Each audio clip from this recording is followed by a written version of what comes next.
آغاز کرتے ہیں. یہ بتائیے گا کہ اب یہ جو صورتحال بنی ہے لوڈ شیڈنگ کی ہو یا یہ جو مراعات کی، آپ کا بھی میں ٹویٹ دیکھ رہی تھی، آپ نے اپنی ساری مراعات واپس کی پیٹرول سے متعلق جو بھی ہے، لیکن یہ کاسمیٹک قسم کی چیزیں نہیں ہیں جو حکومتی سطح پہ کی جا رہی ہیں کہ آپ اس کو کم کر دیں اس کو کم کر دیں، جو اصل کرنے کے کام ہیں کیا آپ کے خیال میں وہ بجٹ میں ہوں گے؟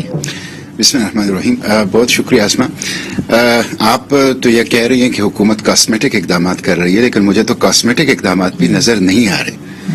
آپ دیکھ لیں کہ اس وقت جو حکومت آئی ہے تو 60 روپے لیٹر پیٹرول میں اضافہ ہوا اور پیٹرول ڈیزل پیٹرولی مصنوعات کی قیمتوں میں، اور پیٹرولی مصنوعات وہ ہے کہ جس کے ساتھ 400 اشیاء کی قیمتیں جڑی ہوئی ہیں، وہ 400 اشیاء جو عام پاکستانی غریب عوام استعمال کرتے ہیں. تو گویا جب آپ پیٹرول کی قیمتیں بڑھاتے ہیں تو یہ پیٹرولی مصنوعات کی قیمتیں نہیں ہوتی، یہ وہ ہر اس چیز کی قیمت ہوتی ہے جس کو غریب عوام استعمال کرتے ہیں. ایسا ہی ہے. پھر آپ نے ایک دفعہ تقریباً 3.5 روپے بجلی کی قیمت بڑھائی، پھر 7 روپے بجلی کی قیمت بنیادی ٹیرف وہ بڑھائی، تقریباً 10-11 روپے آپ نے بجلی کی فی یونٹ قیمت میں اضافہ کیا. اب بجلی ہر گھر کا استعمال ہو.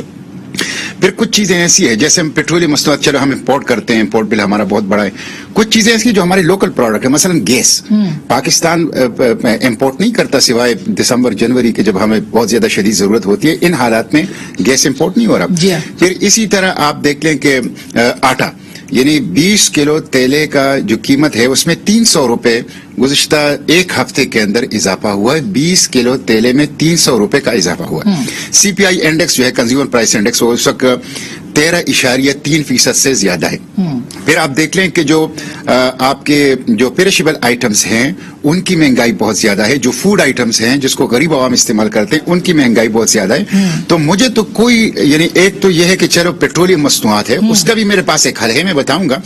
لیکن جو چیزیں آپ کے کنٹرول میں ہیں، یہ جو rate of the government market کے اوپر، ذخیرہ اندوزوں کے اوپر، مافیا کے اوپر ہاتھ ڈالنا اور ماسس کو، عوام الناس کو ریلیف دینا، وہ ہمیں نظر نہیں آ رہا.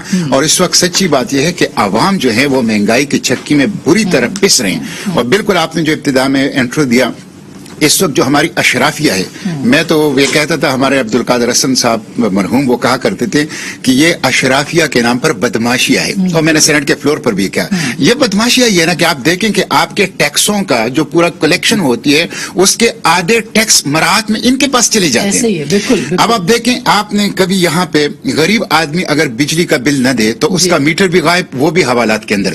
لیکن یہاں پہ آپ دیکھ لیں کہ آئی پی پیز نے 1000 ارب روپے سے زیادہ ناجائز انہوں نے معاہدے کیے.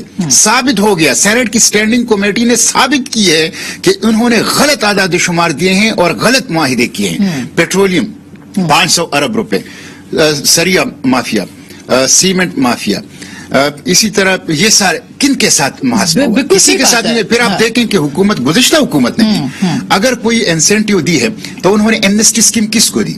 غریبوں کو تو نہیں. جن کے پاس بلیک منی ہے، بلینز آف روپیز ان کے پاس، انہیں کہتے ہیں آؤ، آپ سے نہیں پوچھا جائے. ہر حکومت جو ہے وہ یہ کام کرتی ہے. اچھا بالکل.